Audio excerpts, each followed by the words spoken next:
Hello, everyone. Thank you for joining our Concrete Masonry Checkoff Region 2 Town Hall. I'm Brent Gleason. I am the chair of the Region 2 Regional Advisory Committee.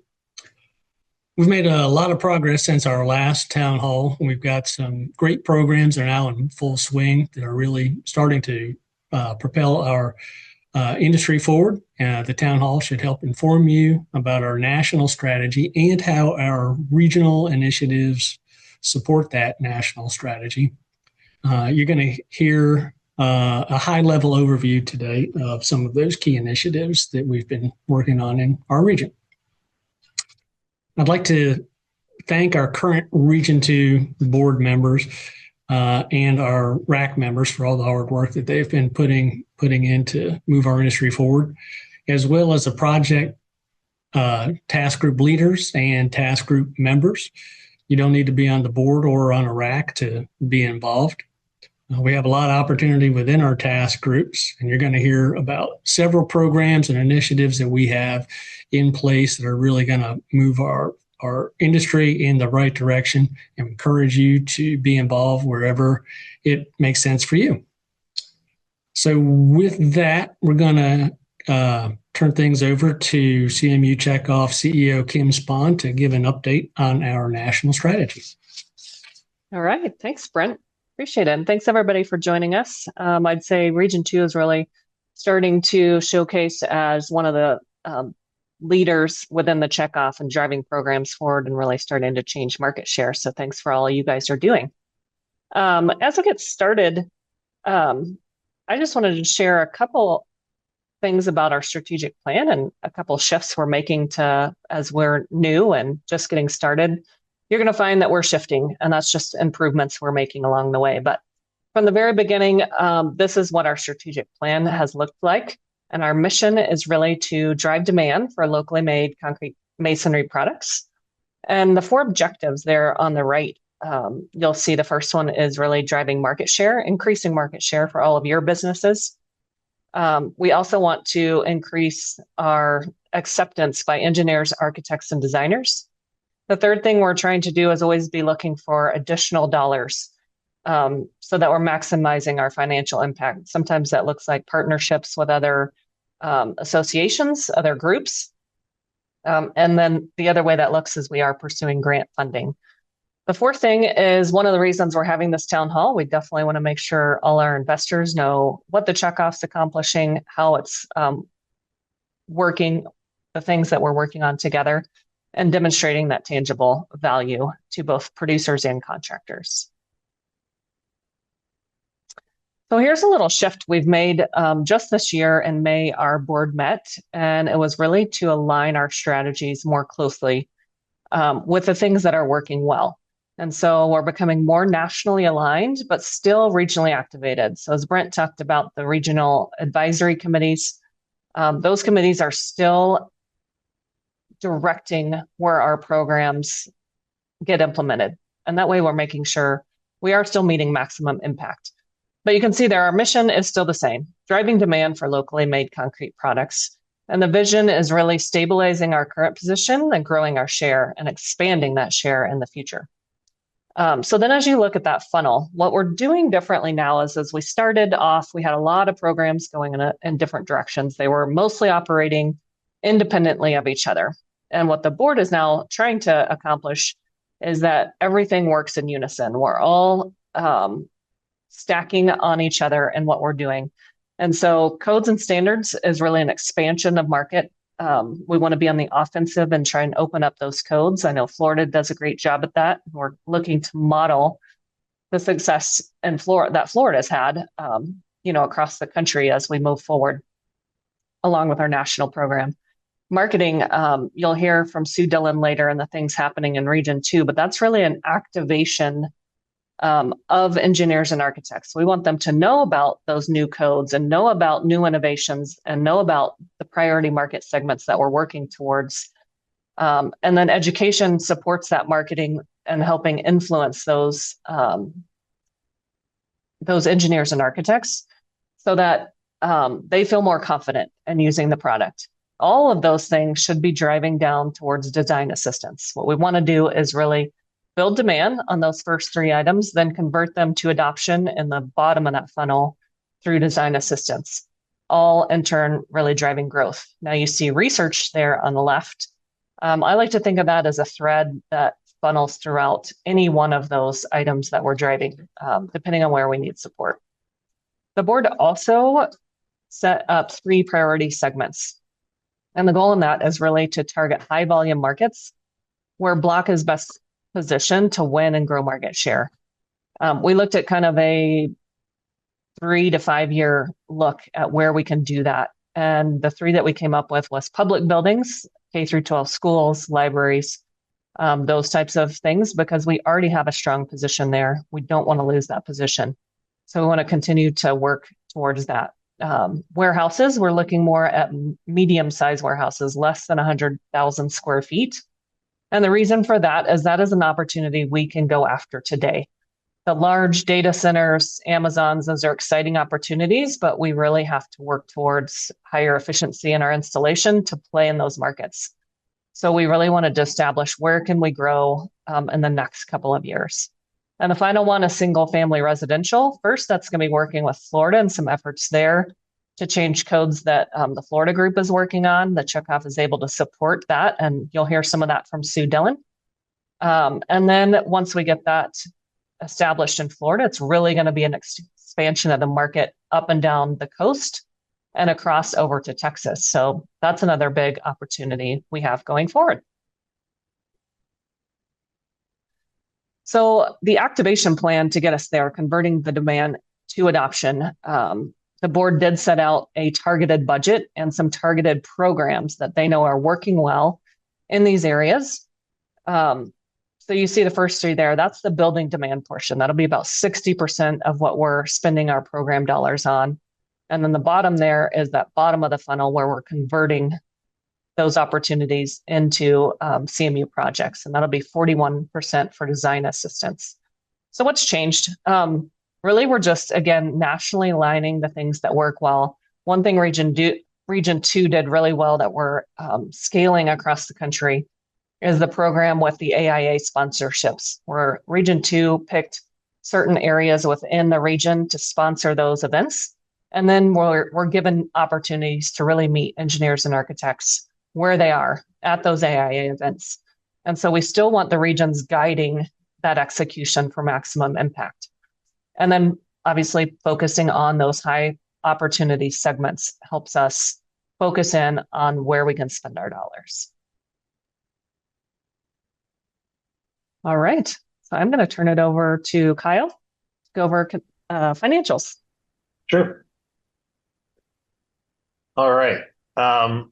Again, we're looking at our financials here in general. This is basically our current balance sheet, if you will. This is our national snapshot right now. So that's where we currently stand. Again, we're in good shape from a national and regional level. A lot of the time we spent in our in-person meeting at the end of last year was really to set ourselves up for financial success in terms of programming as we move forward, understanding what are similar to what Kim just showed with the budget breakdown for national programs, what we want that to look like on a regional level in terms of percentages by those key investment and programming buckets. So we established those levels there, and we also again understanding where the escrow comes back into play and understanding what our funding looks like in terms of the next 5 years to make sure that we've got a good handle on where that money needs to go and make sure we're not overspending. So we find ourselves in deficits as we move forward. So again, from a financial standpoint, we're in good shape. You see here, these were the assessments collected in Q1 of 2026, just shy of $1.2 million. And you can see where those assessments were collected throughout Region 2. Okay, go through some program updates. Again, in terms of national funding, Region 2 programs are included in these numbers, but these are the national numbers for each of the 5 pillars of our programming. Again, the big buckets here that we start off with are marketing and design assistance, and again that fits again what Kim talked about in our strategy moving forward, where those dollars will start to flow in terms of programming dollars. So we'll take a look at what it looks like for Region 2. Again, this is what has been spent in terms of programming for Region 2 by mid-year, so May 2026, $3.6 million. And again, we've got a pretty well-rounded spend in terms of our programming. You'll see, educate and design pros will start kind of rolling up under design assistance as the BDC, the Block Design Collective, begins to take over some of those efforts. So you'll start to see that bucket probably drop a bit, and the design assistants will grow as they're managing those educating design professional efforts. But again, this is our current snapshot of what has been spent since 2023, since we began RAC 2. In terms of the programs, we're not going to go through each of these. We'll leave this up for a minute or so you can see where the money's been spent. You'll hear from a lot of these program leads later in the presentation. So they'll go into more details into the programs as they have gained traction as they move forward. Again, some of these were one-offs, but many of these are programs that will be used moving forward in 2026. So again, here's our list of programs that were funded in 2026. As I said, you'll hear from most of the program leads later today on program updates and where we are. Again, these programs aren't static.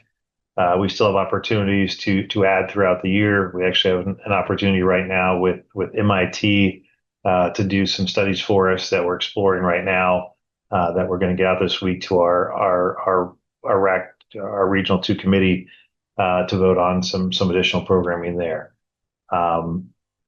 But again, here's where we're at. Codes and standards. We do have this program on hold with our current vendor, so we're looking at some additional means to execute our codes and standards mission. So we do have that funding on hold as we speak, and are looking at some options to deploy those funds to continue moving those codes and standards missions forward. And again, national program updates. We're not going to get into all the national program updates, but if you want to scan this QR code here, that's the National Town Hall recording where all those updates took place. So again, if you want to go ahead and scan this and take it offline, you can kind of flip through the program there and get some updates from the national side of things in terms of the programs being executed on the national level. All right, from there, I'll turn it over to Danielle. All right, thanks, Kyle. My name's Danielle Mokris, and I'm your Southeast Technical Director. This is my first town hall, so I'm happy to be here. But next slide. So as a reminder, here's our whole team. We are currently looking to staff Region 1 after Chuck's departure last month. We're sad to see him go, but we're looking forward to bringing someone new into this role. So if you have any ideas of who that could be, then reach out to Tino and let him know. And before we focus too much on our Region 2 activities, I want to talk a little bit about BDC on a national level. And some of this was discussed at our national board meeting or our national town hall last month, but we just want to show how we're all aligned as a team and show that our mission is working together. And our goal with that is to influence projects and do one of two things. We either want to be adding blocks to our projects or making our block more efficient. And to focus on that important metric that we want to grow, we're calling it blocks influenced. and that's going to be a sum of the blocks added plus the blocks assisted. And so blocks added, you can think about that of, when you're utilizing our project influence to be able to add block into projects that are either not using block before or the structural material wasn't chosen yet. And then when we're utilizing project influence, we can add these, blocks into the project. And the return on investment and the impact here is just obvious. We can really quantify the number of block that was added to the project and compare it to our program investment. But the second piece here that could even be maybe more important is the blocks assisted. So that's going to be where we review our projects or projects that you give us, and they have masonry in them, and we're helping to evaluate, and we're making sure that they're designed as efficiently as possible. So if we can save on design costs, a future RFI, or any headaches that could come up with block, we're really able to ensure that block is then staying on the job with a positive influence and positive experience and used more in the future. And we can't add, that's not adding block, but we're adding a likelihood of returned use of block here. And with that, there was a study done that took the work of a design assistance program and quantified the market impact. And what was found was that when you help with one project, that you'll see that there's a tail effect for as long as 3 years with that. And the designer is then likely to choose that material again and have that positive experience with the design assistance. And so that tail effect is really powerful with design assistance. So I'm going to show a couple of quick examples of what that looks like and how we can track blocks influenced. So this first one here is a project where the producer architectural rep identified a school addition in their market, and it wasn't looking to be masonry after that first conversation, but that rep then offered, the opportunity to meet with the engineering team with the Block Design Collective as our, free design service to provide an industry resource. And that architect stopped and said, I don't think masonry can be used for this, but sure, we'll join the meeting. And after that, joining the meeting with them, listening to their specific concerns, our team put together a design estimate and presentation to kind of walk through, here's what it could look like, tailoring your needs, using masonry on this project. So it was a really good meeting. With that, they didn't go masonry. They were kind of a little too far along in the project, which, happens sometimes. But fast forward to a few months later, that same designer decided to go on the 4 next schools using masonry. So they utilized this project support. That was kind of their baseline. They had the drawings that we had worked with them a few months ago. And so that's kind of an example of it didn't add block originally, but the influence was there and it was added, later on. So this is a number that's not super easy to quantify, but this is where we're having a lot of influence. And then another example of a project we have here, this was a project that was already masonry, but maybe not the most efficiently designed style. And so the engineer didn't really design with masonry before, and you could tell based on the plans. And so our team worked with them through the design and the structural engineering to make the masonry layout a little bit more efficient. And that was a result of like 15 to 20% improvement in that design efficiency. And that came just simply from the reinforcement layout and optimizing the wall configurations and just catching little items in the design that would have just, cost more money or time or made it more complex during construction.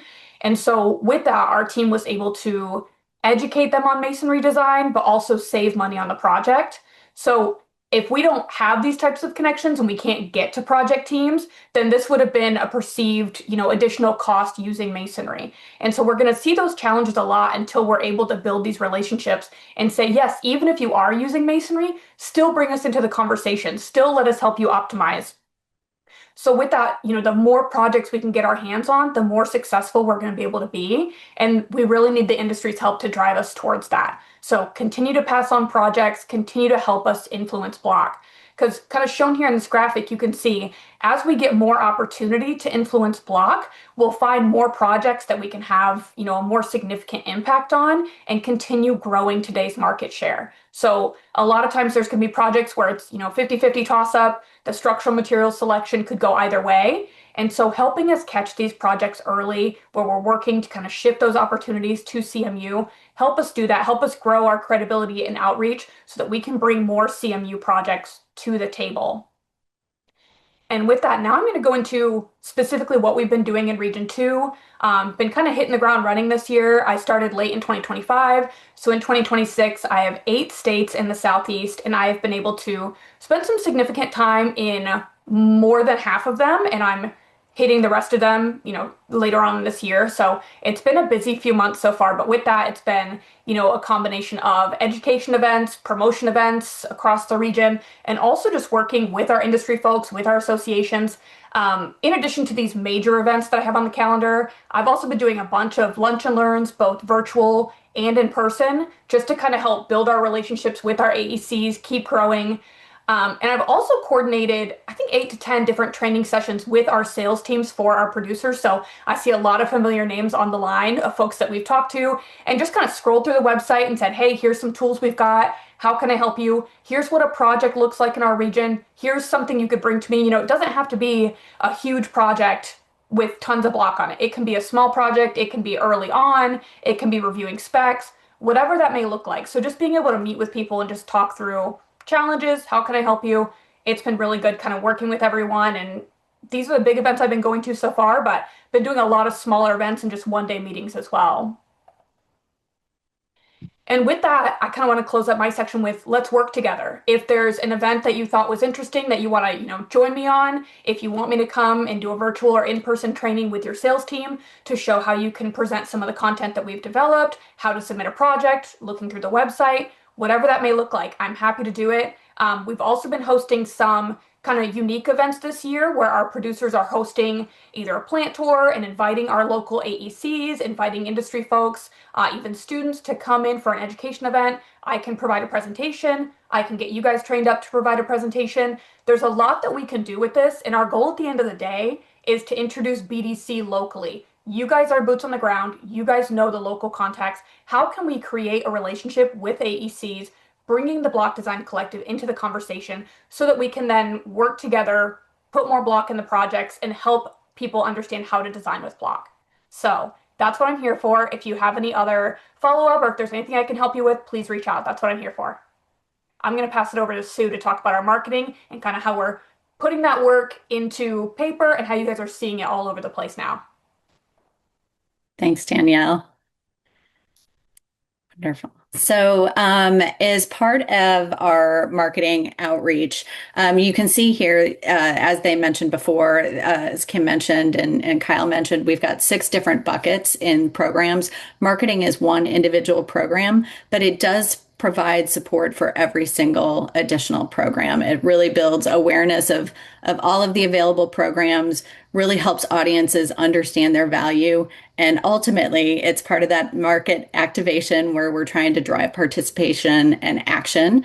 Specifically, most recently, we've been really trying to drive people to Danielle and her team focused on the Block Design Collective and providing that additional design assistance so that we can convert those projects. So focusing on that long-term value of beauty of block as a whole.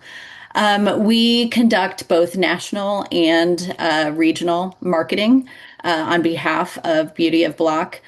Just to provide some additional kind of overview of national marketing and the differences between the two. National marketing, we are really trying to provide air cover. So we are trying to promote block on the general attributes and a variety of those national segments. So the country is a big place, so we want to make sure that we are as efficient as possible and trying to use those dollars as effectively as possible. So we are focusing on architects as our primary audience and contractors as well as a secondary audience. So we're really trying to make sure that we are making as big of an impact as possible. We do focus on quarterly themes to again make sure that we're as effective as we can on the messaging. So in Q3, we've been very focused on the safety message. So you'll be seeing some examples here of how we've been able to incorporate that message on the regional perspective. But the important thing, actually, if we can jump back really quickly on the regional side, that allows us to drill down into those local marketing needs. So supporting with specific projects that impact Region 2. So specifically, we've heard from the marketing committee in Region 2 that K through 12 and multifamily housing is also a key area that we want to expand. So we've been able to highlight local stories, projects that really kind of bring that to life. Additionally, we're able to point folks to Danielle and the Block Design Collective to, again, try and provide some of those leads that say, hey, you could do this. If you need help transitioning your project, we can help make that happen. And then also some additional local efforts that I'll talk in more detail about in terms of the offshore campaign in Florida. So for those of you who aren't familiar, it's that education for the homes within all areas of the Florida coastline, not just specific areas like the tip of the spear of the peninsula there, all areas to be built to withstand 160-mile-per-hour winds. And there's great efforts that have gone into helping promote that, as well as we've got an opportunity to support the St. Jude's Dream Home, which I will talk about a little bit later. These are just a few tools that we are employing to help with Region 2. So paid media, content creation, media pitching and industry relations. Media pitching is really, helping have some of those earned news stories that you'll see like out in the wild, and then contractor support and other state associations. Our timing is focused between April and November. And we, again, to try and make sure that we are as effective in our spend as we possibly can and get as many critical eyeballs and influencers on there. We've focused on a couple of key cities, and that's Atlanta, Charlotte, Raleigh, Birmingham, and Florida.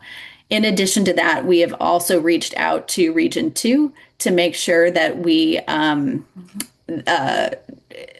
can grab some contacts as well. So we've got some of the top architect and engineer firms that folks have identified in the region so that we can make sure that we are directly targeting them as well in all of our efforts.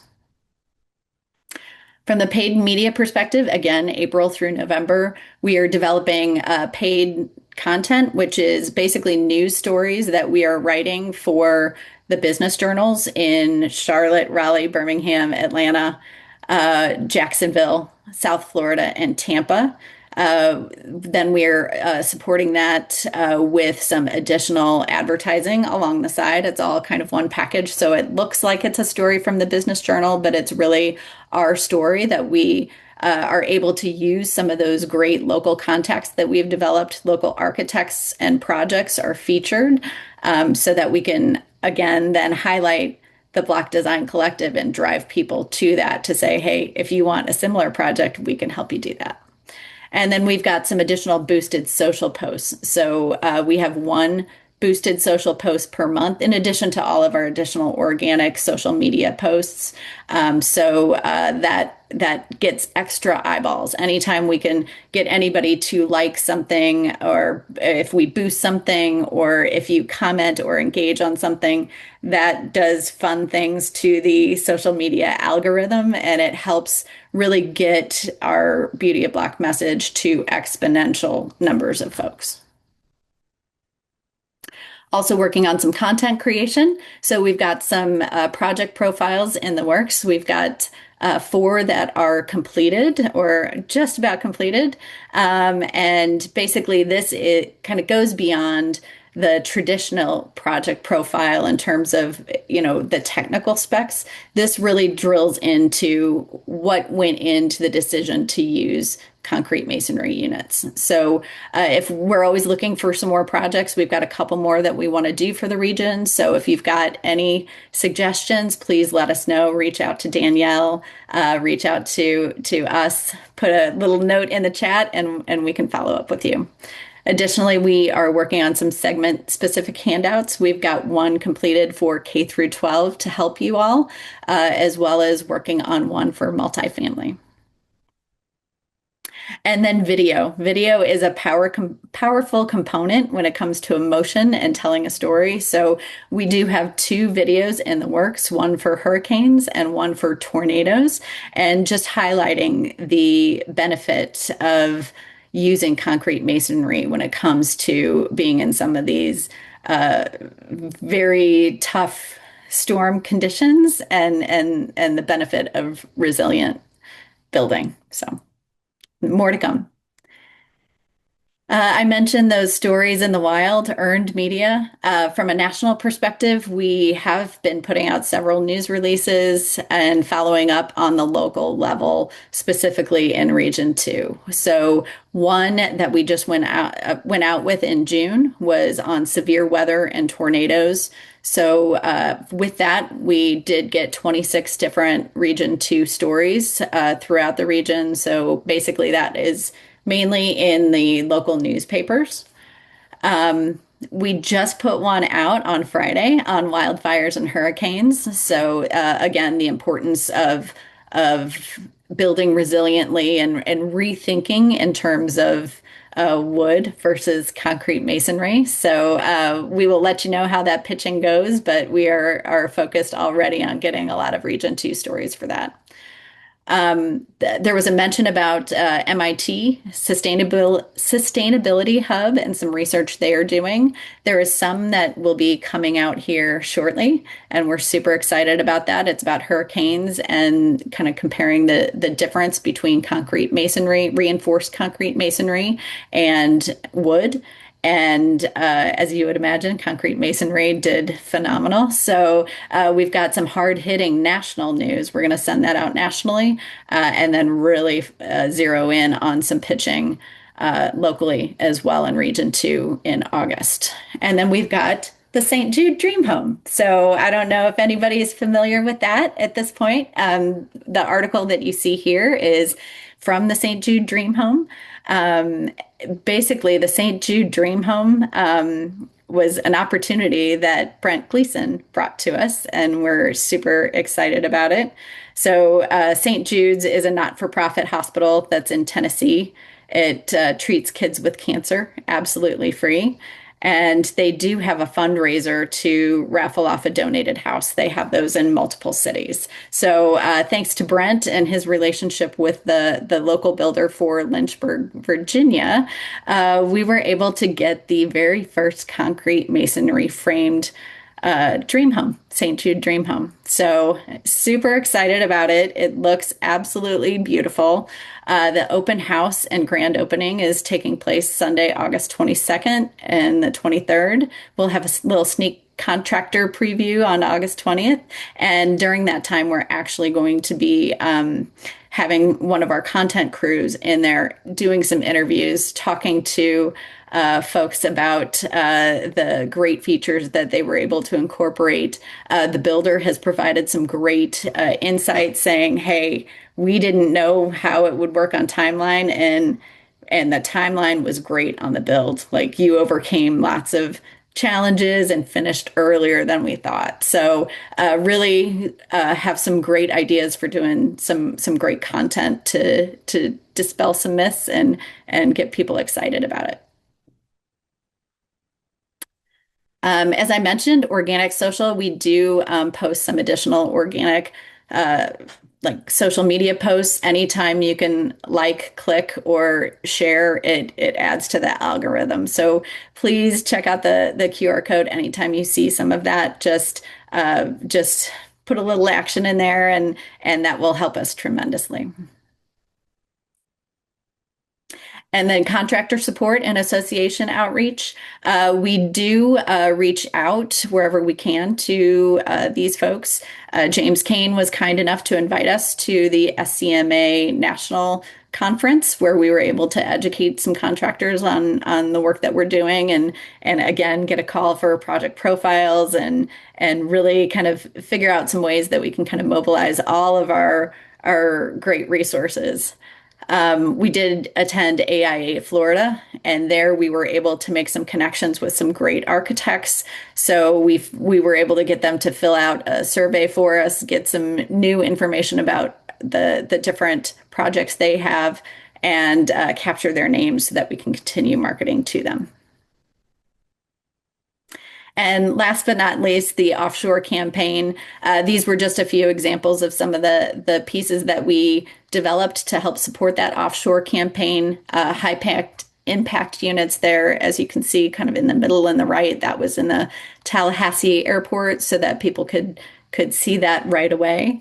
Unfortunately, we know that it didn't get out of committee this past year, but everything that we've heard it is good to go for next year. We feel very confident in that. So we're going to continue developing some educational efforts for that as well. And again, it's in Florida right now, but there's so many ways that we can extend that into all the coastline that gets impacted by hurricanes. So Region 2, Region 4. Thank you, Sue. Wanted to first apologize for the background noise. So it's a challenge here at the hotel. But University Relations Program, just want to kind of run through this and kind of give you an update. We kind of forecast and focus a lot of our efforts on the university students and also forecasting those future architects and engineers and construction managers that come out. So kind of one of the things we really want to do really quickly was kind of build that masonry network, right? So we talk about universities within Region 2, but what does that actually look like? So we kind of put together this simple graph. It's got 14 of the universities. There's probably about 19 of the universities now. But we at least wanted to kind of give you a viewpoint of kind of where we focus our efforts. Everything from, you'll see on the right-hand side, you'll see Tennessee at the very bottom. That kind of masonry in a box came out of that program. You look at University of Florida, future research there. Also, Danielle's going to be speaking there later this fall. But also the fact is, you see some of these universities. Clemson University is a proud sponsor of not only what we're doing at the Checkoff, NC State, Georgia Tech. So you just kind of give you a well-rounded picture. It's just not a couple of states. It's really all those 8 states that we focus on around the Region 2. Go forward, please. So just some kind of the university achievements we'll talk about. If you kind of look at 2024, we kind of got off the ground with the whole program. Some small things that come out of that. The creation of University Toolkit came out of that. Also, to the producer and professor workshop, that was really important. It gave us an opportunity to hear firsthand from our professors around the states to being able to what we need to do to build out masonry within the schools. So you jump into 2025, you real quickly there, you'll see the structural design course with Clemson University with Dr. Laura Redmond. That was probably the first course that was created. We also have the Masonry in a Box program with Dr. Bennett. That came out of that 2024 producer and professor workshop. Some other accomplishments that we have, Concrete Masonry Days. You also see the new University Masonry Technology Day that we do in Tennessee. But probably the thing I'm most proud about coming out of 2025 was the fact of making sure our producers and our masonry contractors are more aligned locally with the universities, which they are. You'll see there's a 133% increase with our producers and 50% increase with our masonry contractors. That's something we're very big on to make sure as we travel around the 8 states working with different schools, we make sure we pull in the local contacts. Example would be like tomorrow I'll be at the University of Memphis. We'll have Aztec Masonry will be there. We'll also have General Shell will be there as well. We'll be giving away a scholarship within one of the students there in the architecture department. Jump over to 2026 real fast. You'll see some of the investments that we made, $60,000 to the Auburn University. With a co-funded program between the Alabama Concrete Industries Association and the Checkoff program. So that actually launches this coming fall. We also have another investment that we're making into NC State. It's a $30-some thousand ask. It's a new architectural masonry detailing course that's been being worked on for 2 years to get that up and running. It does launch this fall. We have created the first ever scholarships out of the Checkoff program out of Region 2. We presented 3 of those. You'll see those in just a few minutes here. But also some of the smaller things, the Masonry Camp, and also the sponsoring books for different schools around the 8 states. But ultimately for us, it's about listening to the universities, finding out what's the best way to get into the university. Sometimes it's curriculum would be the ultimate goal, but there's also smaller things that we do, from Blockfest events to hands-on events to issuing books, TMS 402 books. So different areas. So you see our performance metrics that we measure on our program. 639 students exposed to Masonry 24, 1,121 in 2025, and then this year so far 657. So we're progressing pretty well overall. Our job right now is really to continue to expand with other schools. And if you go to the next slide, some things that we'll touch base on. Masonry in a Box is one of those curriculum, kind of those staple programs that came out of the University Relations program. It's created by Dr. Dick Bennett. You'll see it's a 7-week course and can be modified to a 14-week course. Some schools have already adopted this curriculum into their school, which is phenomenal. So for us, it's just a matter of how do we create another Masonry in a Box. So the next one we're working on is the architectural masonry in a box with NC State. That's something to be launched later this year. But ultimately, these type of programs we wanted to create things that can be taken to universities that have engineering departments and being able to say, hey, we've got a bow tie program we can help implement into your school. And we've been very successful with that up to this point. So kudos to Dr. Bennett and the others that have been working on this program. Move forward. Structural design course. Structural design course comes out of Clemson. We'll speak along on this one. But what's really going to be interesting is we're taking the structural design course. Now we're building a lab component on the back end of the masonry in a box. So we'll blend those two together. Ultimately, it'll be being able to give not only the curriculum in the classroom, but also have lab components that can be offered as well. So that's going to be a new addition that we're adding to the masonry in a box program as we move forward. You can move forward, please. You heard me talk about the architectural detailing course. It is a real course. It's called Masonry Design and Detailing. It's an ARC 590 course at NC State. If you'll move forward a little bit here, you'll see kind of the outline of that. First 4 weeks will be overview of masonry we'll be covering. We'll also be hitting the concrete masonry units for 2 weeks, and then also design and detailing with masonry for 5 to 6 weeks. And then also the masonry applications will be finishing up in the 3 to 5 weeks. But ultimately, what's really interesting about this course is a good coordination between our local producers. Oldcastle's been involved with this, but also the fact is we're able to bring in some subject matter experts to being able to do some of those guest lectures within some of these different outline here. So for us, it's exciting because not only we're incorporating masonry throughout this entire course, but it's also something that can be scalable to other universities outside of Region 2. Nationwide is our ultimate goal. You move forward. So you heard about scholarships. Something I'm very proud of that we've been able to launch this year. We do have a scholarship committee that's built off of the RAC. You'll see here we issued 3 $2,500 scholarships. Those schools that actually applied was 11 schools. We had 3 students that we actually selected through a process. You'll see some Jana. She actually came to the SMA conference. There was $2,500. I'm at University of Michigan. I'm Memphis tomorrow, and then we'll do Auburn University later this month. So congratulations to those students on being able to put the money to students that actually really is putting masonry into practice in school and future coming out of schools as well. Move forward, please. Blockfest, I want to spend a lot of time on that. It's something we're creating to being able to help local producers understand, when you put together Blockfest, what does that look like from not only the materials being delivered to judges, kind of the whole 9 yards, to being able to get more producers engaged in doing Blockfest events at a localized level. Move forward. So making strides, I'm really quick here. You'll see these are our top architectural schools in Region 2. What's really impressive is the fact we have relationships with all of these: Clemson University, University of Florida, also NC State, Auburn, and Georgia Tech. So the thing for me is not just looking at the architectural side, but looking at the big picture of the school, looking at the architectural side, the engineering side, and the construction management side, to making sure we're hitting all 3 of those areas, because all 3 of those impact our products in the field today. Move forward. The future approach we're working on right now, we've just handed it over to Frost. It's a masonry directory course.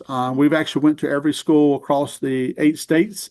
We have taken a deep dive into those. We've actually identified not only the course description, the professors that's teaching these courses, anything related to masonry within these universities. We now know them. The exciting part is that builds out a national database that Frost is working on, but it also helps us locally, right? We have more, instead of a paintbrush approach, we have more of a strategic focus as we move forward on these universities. Move forward, please.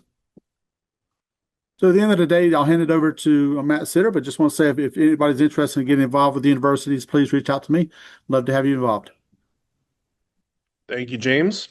Within Florida, we've got 2 different programs that we've been working on. The first is the Florida Single Family Market Share Report. Essentially what that is a partnership with the University of Florida, where in Florida they gather, for all the homes that are built, they gather an energy form. And then from there, those are turned in and analyzed, and we're able to determine what wall system they were built with. From there, we can break it up by region. We essentially broke the state into 10 different regions, promotion regions, where we can get market share for each of those and be able to kind of year over year, as we continue doing it, get a good read on any movement in market share, areas that we are focusing more or less of our advertising, where that's going. to not only be able to tweak messaging, but also figure out what areas we may need to lean more into or move around. So that is a project that we've been working on for a couple of years now, and we will continue. Should have that report by the end of the year. Next slide. So this is our codes program. Next slide. Kim referenced this earlier.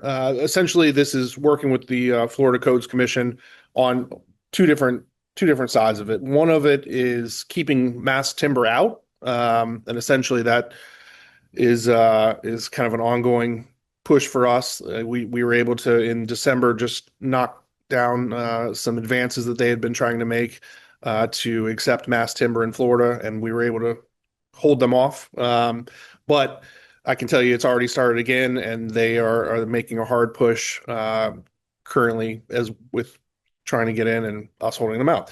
The other part to it, though, is more of the kind of proactive approach, and that's really changing wind codes around the state. So we in the last year started pushing towards essentially beefing up the wind codes within 3 miles of the coast.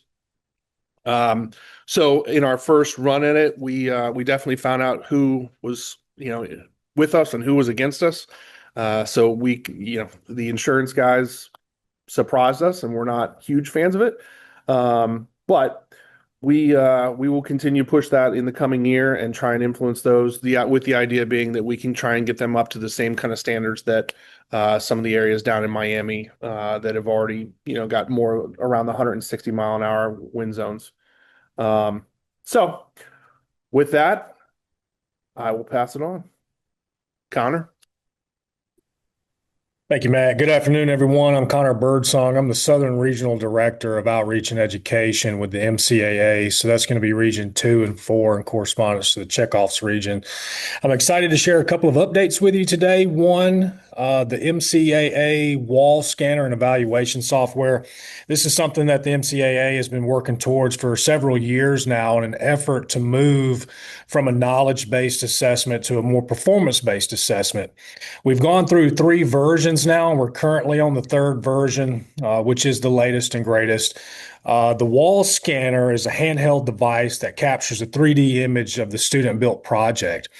That image and file is then transferred autonomously into the MCAA evaluation software and utilizes that 3D image to assess the project based off of the project design sheet that's built within the software. So we're really excited to roll this technology out into classrooms all across the country.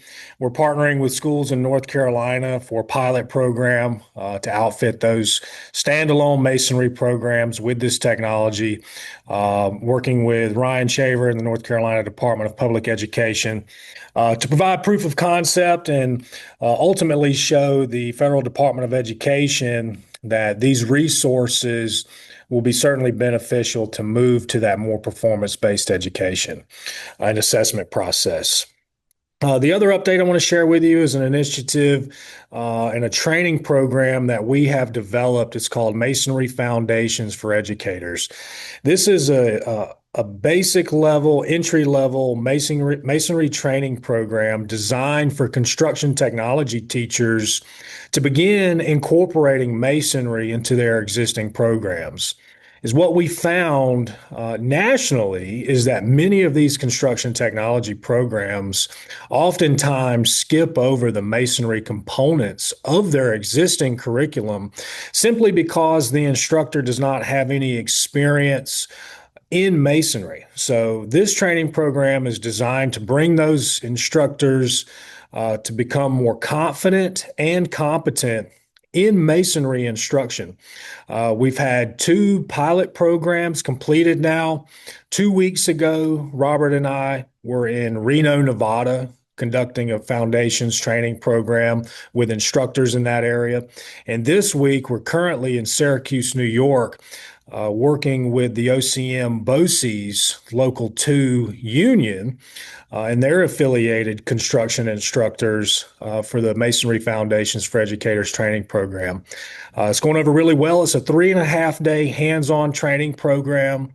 And we've seen a lot of success on those 2 pilot programs thus far. We feel really confident that those teachers will go back to their classroom and start providing masonry training right away. We're providing them with resources, whether it be sample lesson plans, job site signage, tool ID resources, mortar resources, material list, classroom list to completely outfit a classroom to have successful masonry training programs. So we're really proud of this initiative, working with several stakeholders in Region 2 to schedule a couple of trainings for the construction teachers in this region.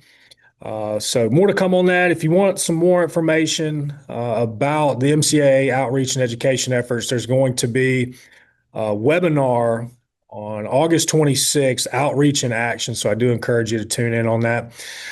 So yeah, thank you very much. Pass it over to Alicia. Hello, everybody. My name is Alicia Hodges, and I am the Checkoff Program Director.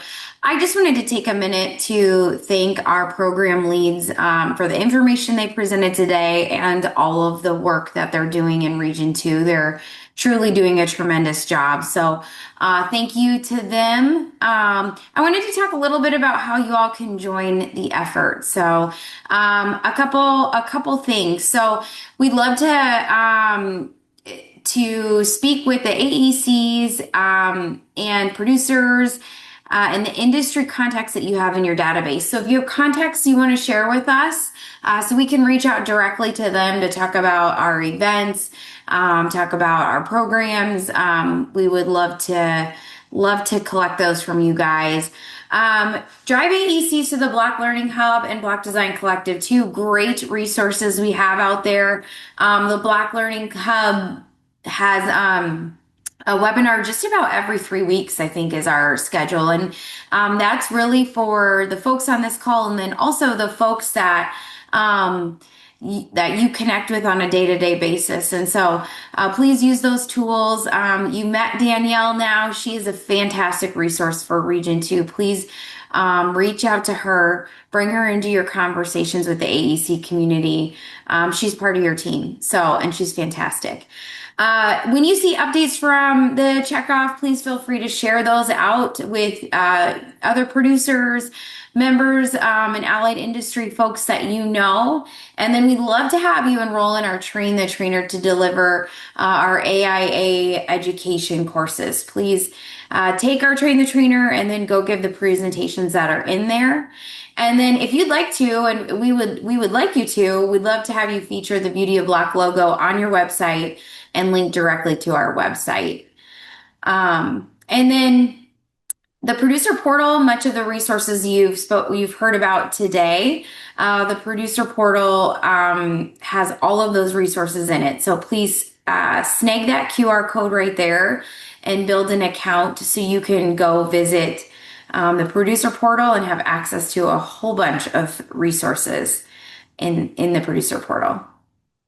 All right, we have some upcoming events we would like you to be aware of. Connor shared the Concrete Masonry Outreach webinar on the 26th. Please join that. We'd love to share more with you about all that the outreach program is doing. And then we have a similar program on the 16th for our codes and standards. So we'd love to have you join that. Our board meeting is November 4th and 5th in Washington, D.C. It's open to everyone. And then the Region 2 meeting is September 9th and 10th in Nashville, Tennessee. We would love to see you all there. All right, we have about 5 minutes. So if you have questions, please drop those into the Q&A and we can get those answered for you. I believe I'll turn it back to Brent, who can wrap us up. Yeah, thank you. I don't know if there's anything in the chat. I can't see anything in there. So. Nothing in there yet, I don't believe. All right. Perfect. That just means that all of our presenters did a fantastic job explaining everything that's going on.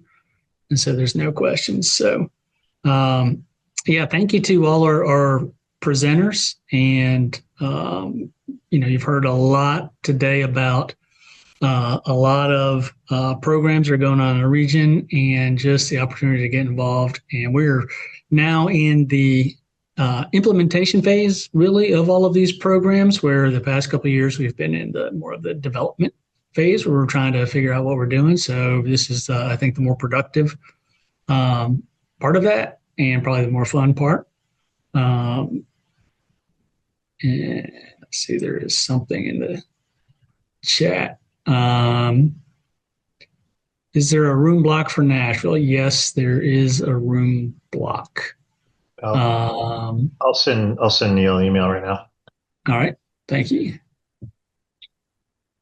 And who do we contact if we have a high school teacher that would like to take the Masonry course? Connor Birdsong can help with that. Thanks, Brett. Olivia, you can reach out directly to me. We will coordinate a cohort localized to that area, and in an effort to gather, a good sized cohort somewhere between 6 to 10 teachers is ideal. But do feel free to reach out to me directly if you have a teacher in mind that you'd like to schedule. Okay.